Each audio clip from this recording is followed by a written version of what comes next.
Good morning, everyone. I am Cristina Pantino and I am the next reporter for General Biology.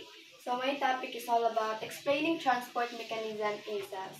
So specifically, it's all about the diffusion, osmosis, facilitated transport, and active transport. So in overall, we will talk about the transport mechanism. So when we talk about transport mechanism, it refers to the different pathways and processes a cell must move substances in, out, and around itself. It also allows the cell to regulate what solute enter or exit the cell and the quantity being transported. So transport mechanisms are broadly categorized into three types. So what are these three types? So these are the three types of transport mechanism. First, passive transport. Second, active transport. And last is bulk transport. So under passive transport are simple diffusion, osmosis, and facilitated diffusion.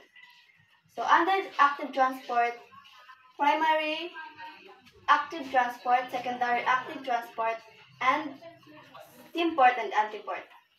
So in the bulk transport, we have pinocytosis,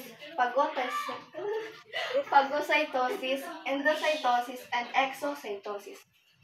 So first, let's talk about passive transport.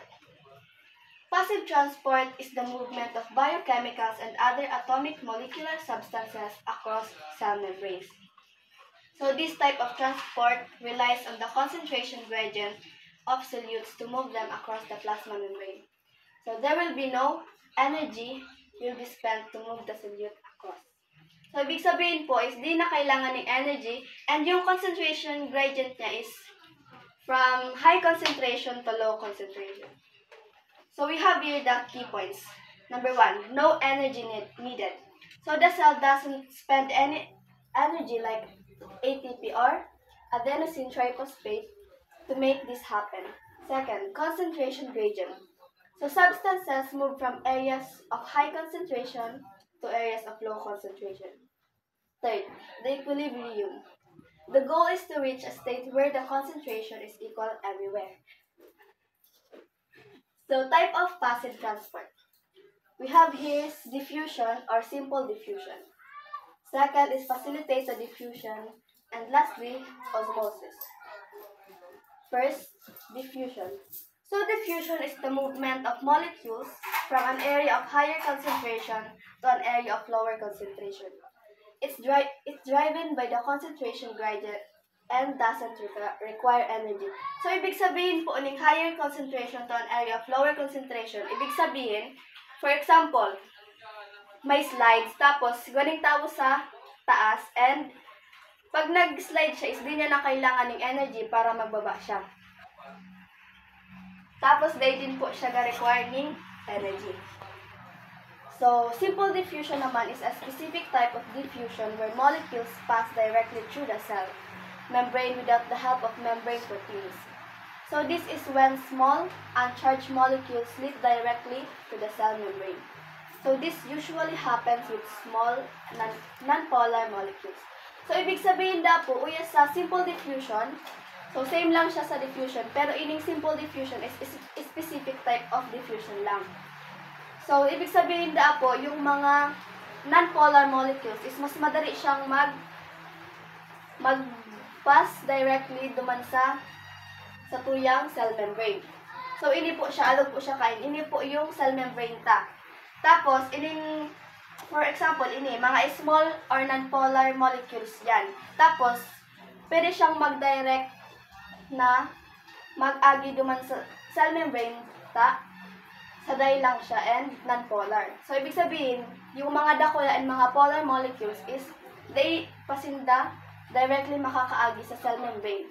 So, iga po dyan yung mga explanation. So, what is diffusion? Para mas maintindihan nyo, iga po kita yan yung mas malinaw na explanation. So, when molecules move from higher concentration region to low concentration region. So, for example po, iga kita region X. So, iba po kita yan ng 6 molecules and region Y. We have here 6 molecules. So, ini pong sa picture na ini is equilibrium na sinda. So, kunwari, iba kita yung 6 molecules and uya, ay 8 molecules. Tapos, uyay ko kitang 4 molecules. So, para maging, balance, yung 2 molecules uyay, sililipaton tayo sa region Y. So, para malipat ito, dito na naman kailangan ng energy. And, for example, ini, high concentration siya, tapos ini low concentration. Para malipat ito, para maging balance, kailangan tang ilipat yung duwang molecules papunta uya sa region Y. So, after kay ito magkakaigwa na sinda ning same concentration. So, why molecules move? So, iba po kita yung iaapod na natural process. Yun po yung yatayam kong mga non-polar molecules or mga small molecules na gapas directly duman sa cell membrane. So, diffusion. Sa diffusion po is gas and liquid lang. They po siya pwede ning solid. So, next. Here are the real-life example. So, the smell of perfume, helium balloon, and food coloring water, and sugar in tea. So, the smell of perfume po, sa helium balloon mo na good. Sa helium balloon, syempre, yung helium balloon po baga, pag naawat siyang, day na pag awat basta, galo po siya. Di mo na kailangan siyang putukon or harian ng hangin kasi habang gaawat, gapasaday siya ng pasaday. Tapos yung food coloring naman po, pag tiglagay mo siya sa tubig, maski diit lang, di mo na kailangan na ihalo-halo pa ito para magkalat siya duman. And yung sa sugar in tea po, for example, pag mainit yung tubig, syempre, pag tiglagay mo siya duman, mas madali siyang matutunaw. So, di mo naman tiglagyan ng energy para matunaw yung asukal duman sa tea. So, next is the facilitated diffusion. So, facilitated transport. Facilitated transport is a type of passive transport where substances move across the cell membrane with the help of membrane proteins. Unlike simple diffusion, it requires a protein to facilitate the movement. But like simple diffusion, it doesn't require energy. So, there are two main types of proteins involved. So, sa facilitated diffusion po, bagiman siyang diffusion, pero uya sa facilitated, kailangan siya ning membrane proteins para makaagi duman sa cell membrane. Tapos, ang pinagkaparehas po nila is parehas sindang daiga kailangan ning energy. So, yung energy po ito is yung ATP man po. So, these are the types of proteins. So, transmembrane proteins. So, channel protein and carrier protein. So, simple lang ang pinagkaiba ninda. Sa channel protein, agihan lang, siya yung gadala, kaso maagi duman na molecules. Tapos, sa carrier protein naman, is siya yung channel protein pa is agihan lang siya. Tapos, yung carrier protein, siya yung gadala. So, common sense naman based sa indang pangalan. So, channel and carrier proteins are both types of facilitated diffusion that help move molecular across cell membrane. So, yung channel dapo, buda carrier protein is parehas lang sindang gatuwang na makaagi yung molecules papunta duman sa cell membrane. So, channel proteins are like tunnels that create a direct passage for a specific molecules or ions to pass through based on size and charge. So, mahiling nyo po yan sa picture is bagi siyang tunnel na aagihan lang talaga, di na ning mga harang-harang. Di na kailangan ning mga harang para makapass through duman So, ang carrier proteins naman po is on the other hand, bind to the molecule then change their shape to shuttle it across the membrane, kinda like a revolving door. So, carrier proteins are slower than channel proteins because of this shape change.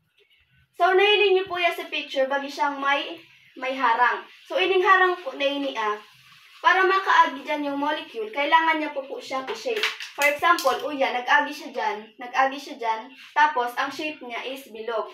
Kailangan mo na mag-form ng circle kaso, protein na ito para makaagi siya. So, for example, kung triangle naman po ang adyan, ma-shape din siya ng triangle para makaagi. So, mas lower da po ini kumpara duman sa channel. Ta ini kailangan pa ning proseso na ma-shape pa siya ning mga change. Mag-shape change siya. Unlike duman sa channel, direct na talaga siya kasi day maning kailangan na process ta. Direct na siya, passage for specific molecules or ions. So, is the mas madaling maintindihan. So, channel protein versus carrier protein. So, proteins provide a small hydrophilic passage way for specific molecules and ions. So, some channels can remain open most of the time. So, while others can be open or closed, depending on the presence of stimulus. So, ibig sabihin na po, bako lang siyang basta-basta pwedeng aagihan ng molecules. Igo siya ng specific molecules and ions para makaagi duman sa channel protein. While sa carrier protein naman po is required the molecule being transported to attach itself to the carrier protein. The protein will then change its shape, conformational change to shuttle the molecule across the membrane. So like, tinahan ko kasubago, kung triangle siya, ma-shape din po siya ng triangle para makaagi. Kung circle siya, ma-shape mo na siya ng circle bago makaagi. So for example, gapo yan ng triangle, tapos gusto niyang mag-pass duman sa, gusto niyang mag-agi duman sa cell membrane. So kailangan niyang i-shape. Tapos kung igaman po yan ng circle, maagi siya duman pataas. So kailangan ma-shape man siya ng circle. So parehas lang po siya na day kakaipuhan ng energy and yung concentration gradient niya is high to low concentration. So yan po. For example, kita yung mga halo-halo na mga molecules and ions. Tapos sa channel protein, yung mga circle lang po ang bigadayan niya uya. So di kailangan, kumbaga, baging high ini tas ini low. Kung uya sa part na ini yung high concentration and uya sa baba is low concentration. So, ini directly na siya makakapunta duman sa low concentration. While uya sa carrier protein, yung mga triangle naan, ma-shape mo na siya uya sa carrier protein bago siya makaagi. So, pag day po siya nag-shape, ibig sabihin, bako siya yung molecules or ions na pwede duman sa low concentration. So, real-life example, yan, nerve cell, immune cell, and vitamin C uptake. So, mostly po is siya, sa parts ng mga cell man. So, lastly, the osmosis. So, osmosis. Osmosis is basically the movement of water across a semi-permeable membrane. It goes from an area with lower solute concentration to an area with higher solute concentration. So, uyo man po, siya? Ang i-allow niya lang is water. Sa osmosis, lang siya? All about water lang siya. So, uya po is lower solute concentration papunta sa higher solute concentration. Kung mahiling nyo po uya sa picture, yung mga circle na yan yung mga pure water. Tapos, igaw yan yung nakaibang solution. So, yung mga pure water po uya, siya lang yung makaagi papunta duman sa gusto niyang puntahan na maagi duman sa cell membrane. So, ini po siya. So, for example, ini low solute concentration and high solute concentration. Tapos, ini man is yung equivalent concentration. Yan na. Ining mga circle na ini, yan yung mga water. Tapos, ang semi-permeable po na gitam uya, siya yung nasa tao or yung gabanga duman So, for example, igaw yan yung mas dako na solute and uya, mas bako siyang balance. Mas dako yung solute kumpara duman sa water. So, kailangan, para maging equilibrium sinta, yung water mapupunta duman sa uya para pag na siya, maging balance naman siya. Kasi sa osmosis, ang bigaan uya is yung pure water lang. So, yan, semi-permeable membrane. This is like a filter that only let certain things like water pass through. So, ibig sabihin da po, ining kurit naan, siya yung semi-permeable and yung i-allow nilang na mag-agi sa inya is yung water. And, di na siya ning gustong, ay di na siya ning pwedeng paagi yun maliban sa water. So, yung sulyot po na yata kuya, this is the stuff dissolved in the water, like salt or sugar. So, yan po, yung sulyot na gitamduman, siya yung maging mga natutunaw ba? Yung tapos, yung concentration naman po is yung how much solute is in the water. So, ibig sabihin, kung gaano karami o kung gaano ka onti yung solute na aduman sa water. So, next.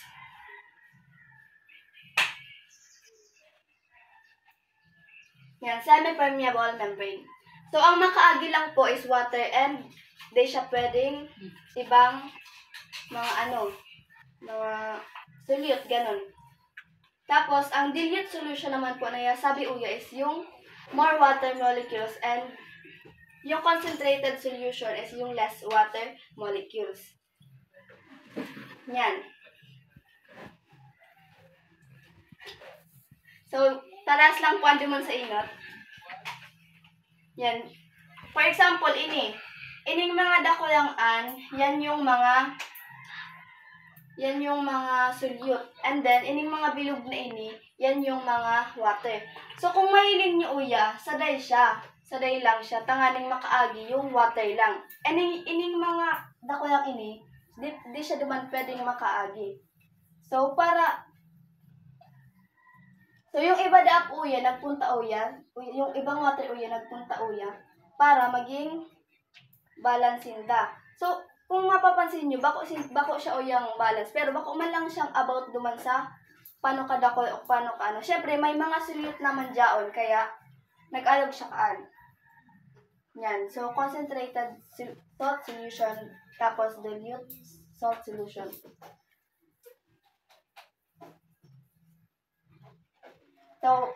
So ining blue po is yan yung mga molecules, tapos ining green, yan yung mga solute. So, for example, ikaw kita yung 4 molecules, tapos uya, ikaw kita yung 12 molecules. Tapos, ining sa 12 molecules na uya da po, so high concentration, tapos uya sa kabila is yung low concentration. Tapos, yung sa high concentration da po, based duman sa sinabi tangani na ang passive is from high to low, ibig sabihin, yung mga molecules uya, mapupunta siya duman sa kabila para maging balance na yung sa tuyang, para maging same concentration na siya. So, yan po. Yung mga water uya or yung mga molecules uya, mapupunta siya duman sa kabila. And then, ini na po yung magiging kaluluwasan niya. Maging from 4 to 12 molecules, naging siyang 8 molecules sa magkabilaan. So, ang apod na po nito sa inyo is same concentration. So, the movement of water molecules from a solution with a high concentration of water molecules to a solution with a low concentration. So, real-life example. Fish, plants, potatoes, and digested food. So, gabos po baga sinda, baging nangangailangan ng water. No. So, yeah. Next is the active transport. So, para mas madali, sa passive transport po, is yung concentration gradient niya, ang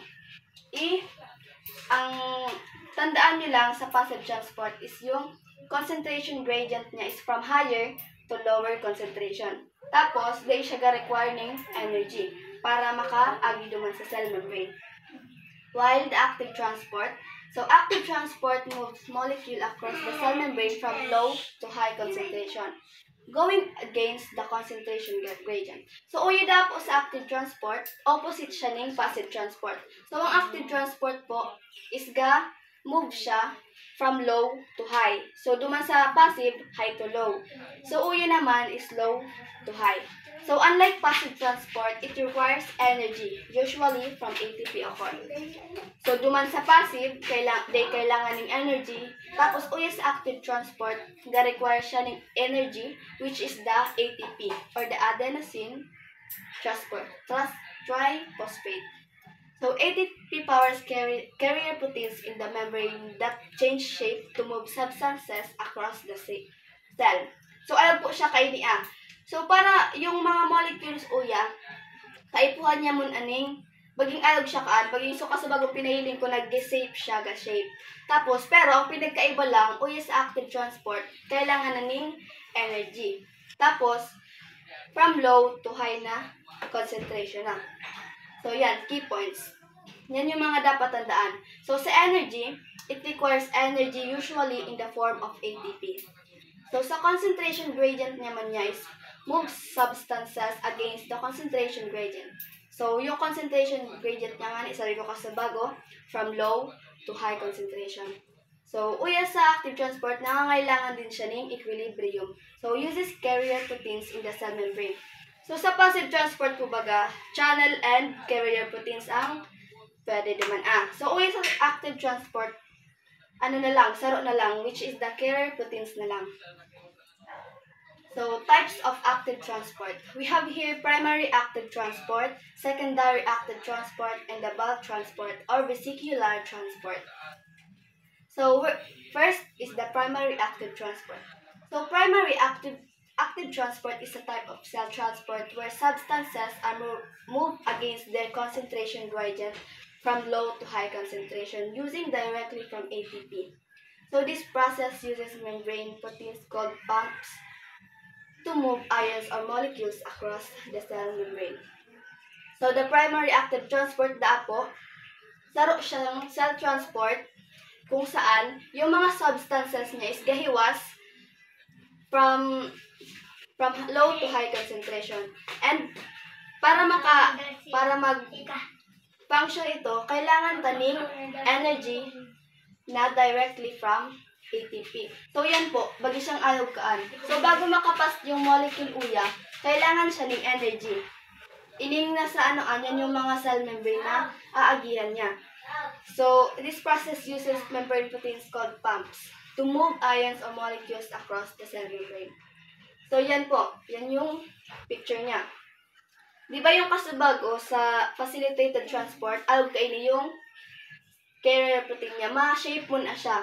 For example, ini. Igo kita uya ng low concentration.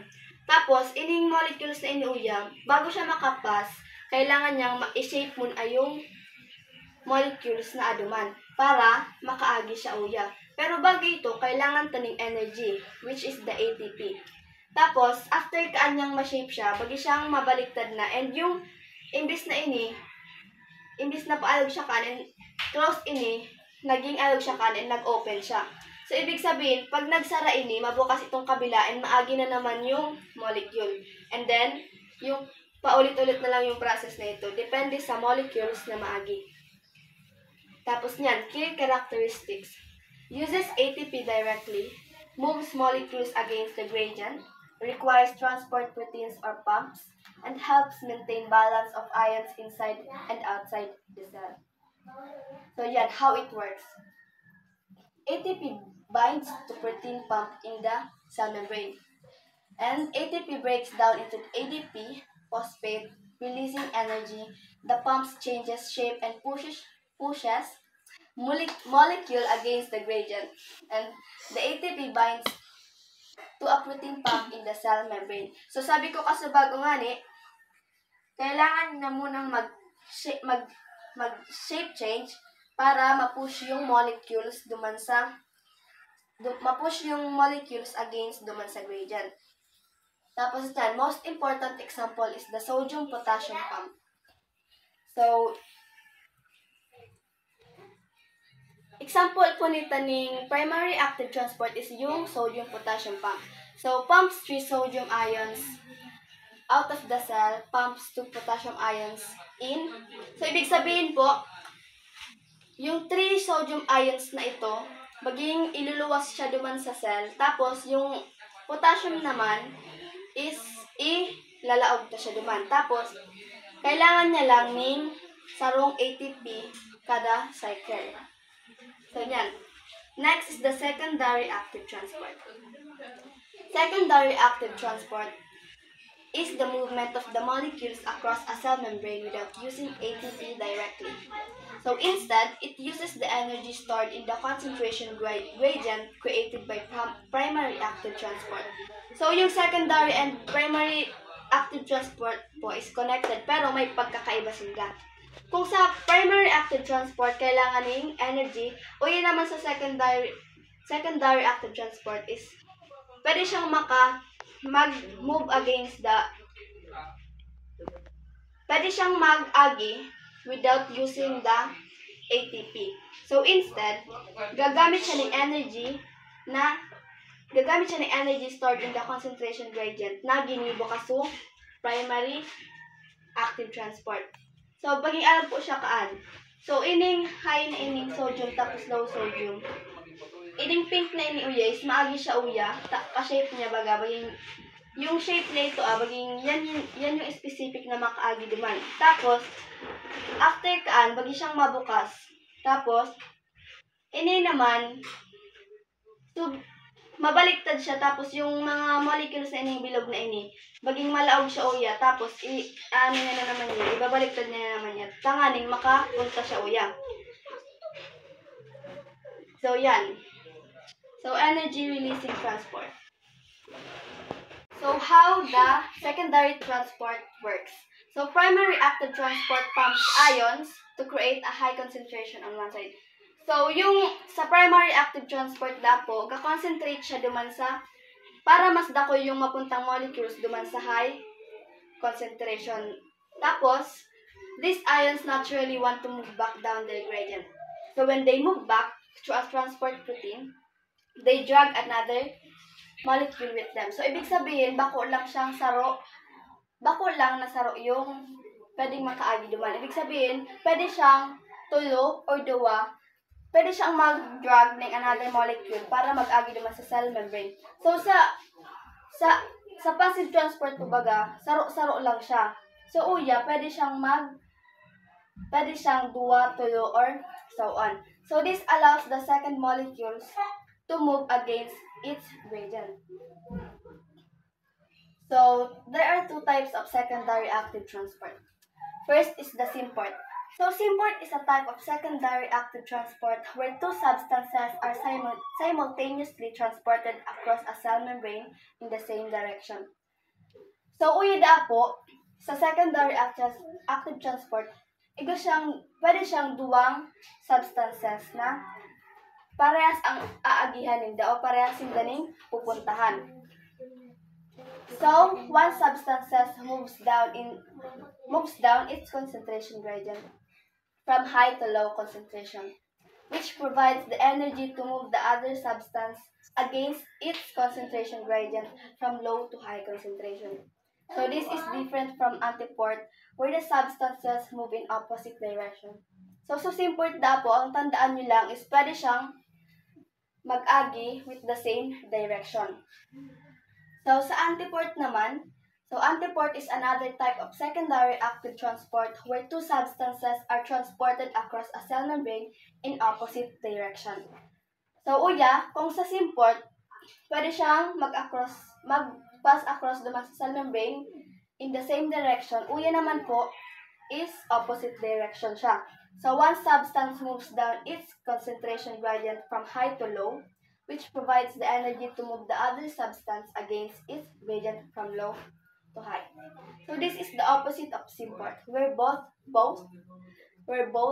move in the same direction. So, ang pinagkaiba lang po ninda, ining symport, same direction siya. Tapos, ining antiport is opposite direction. Pero, parehas lang yung concentration gradient ninda, which is the low to high concentration. So, most important example.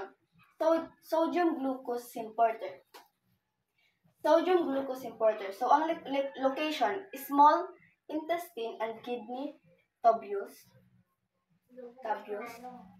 So, how it works? Sodium moves down its concentration gradient into the cell. So, glucose is pulled against its gradient into the cell at the same time. Yan po, yung kitaan ko na pwede siyang magsabay, pwede siyang duwa-duwa or tuyo-tuyo, ning parehas ang oras. Tapos, parehas din sinda ning direction. So, types of active transport. Lastly, the bulk transport or vesicular transport. So, bulk transport. Bulk transport is the movement of large molecules or large amounts of substances across the cell membrane using vesicles. It allows cells to take in or release materials too big for normal transport mechanism. So, yung normal transport mechanism baga, usually, saro or duwa lang or tulo lang ang pwede niyang madala. Or, pwedeng makaagi naman. So, sa bulk transport naman po, pwede siyang large molecules or large amounts of substances. Pero, gagamit siya ng vesicles para magana yung process na ito.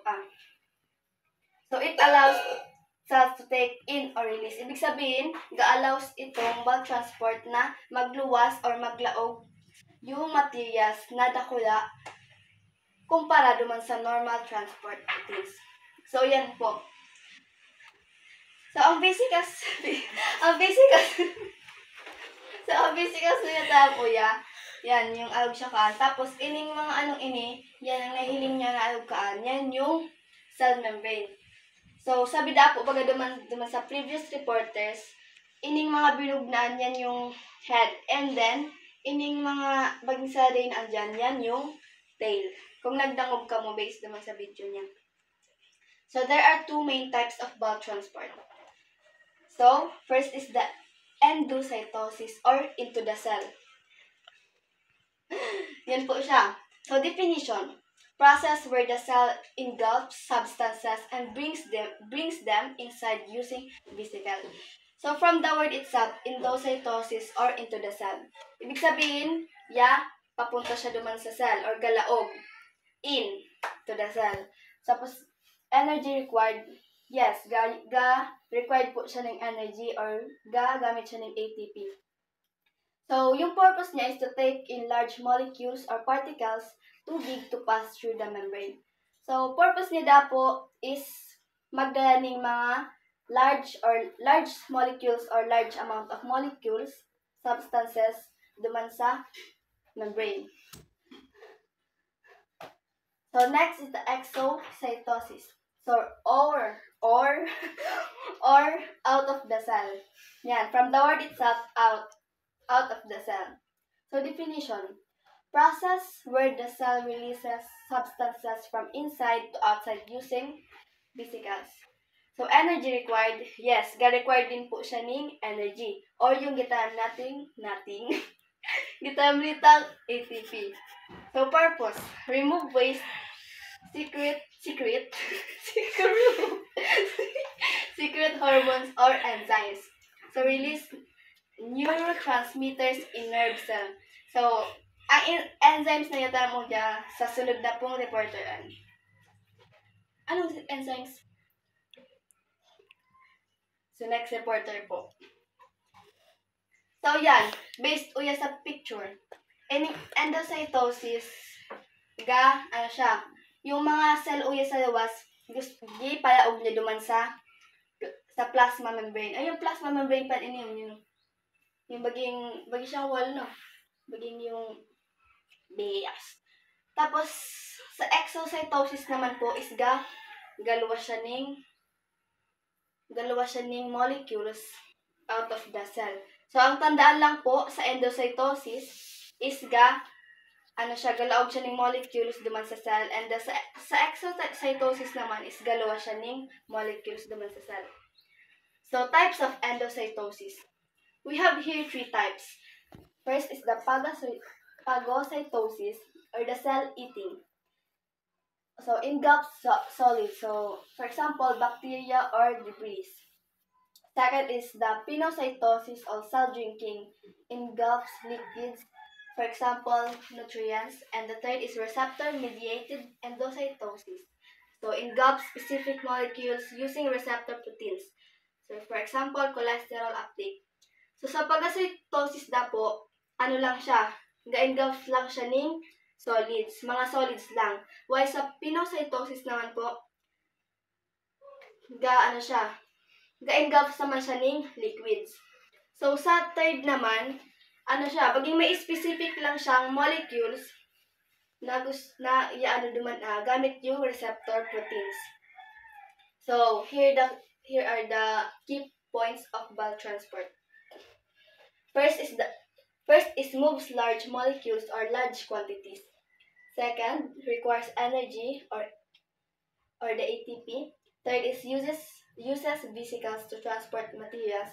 And lastly, important for nutrition, communication, and waste removal. So, summary. So, sa active transport po, sa bulk transport, yan yung mga key points niya. So, sa bulk transport, we are talking about large molecules or large quantities of substances. So, para sa active transport, requires man siya ng energy. Pero, sa bulk transport, gagamit kita o yan ng vesicles to transport materials. So, first, sa passive transport, ang concentration gradient niya is from higher to lower concentration. Sa active transport naman, ay yung passive transport, they siya require ng energy. Tapos yung active transport naman, ang concentration gradient niya is from lower to higher concentration. So, ibig sabihin, for example, sa slides, So, bago ka makataas duman sa slides, kailangan mo ng energy para magtaas duman So, ang usually niya gamit ang energy uya is yung adenosine triphosphate. So, sa bulk transport naman po, is require din siya ng energy. Tapos ang mga pwede niyang dahon ng mga molecules is yung mga large molecules and large quantities of substances. So, pinagkaiba lang duman sa duwa is kakain po siya ng vesicles. So, yan, summary. Transport mechanism. Cell moves substances into and out of the cell using different methods. So, yan. Ang pinakamadaling tandaan sa transport mechanism, gaano lang siya? Gamove ng substance, paluwas or palaog ng cell gamit ang mga proseso or iba-ibang proseso or different methods. So, the first method is the passive transport. Yung kasawagang tinahan ko po, no energy required, substances move down to the concentration gradient or high to low. So, example, diffusion, osmosis, and facilitated diffusion. Next, the active transport. So, requires the energy or the adenosine triphosphate. Tapos, substances moves against the gradient from low to high concentration. So, example, primary and secondary active transport. So, di po dyan sinabi yung, Basta tuyo po siya. Pero, ang pinaka-main niya is the primary and secondary active transport. And the next one, or the last one, is the bulk transport. So, gamoves ng large molecules or quantities using vesicles. So, requires energy then. So, example, endocytosis or into the cell, and exocytosis or out of the cell. So, that's all, and I hope you learned something from my topic, and tapos na ako.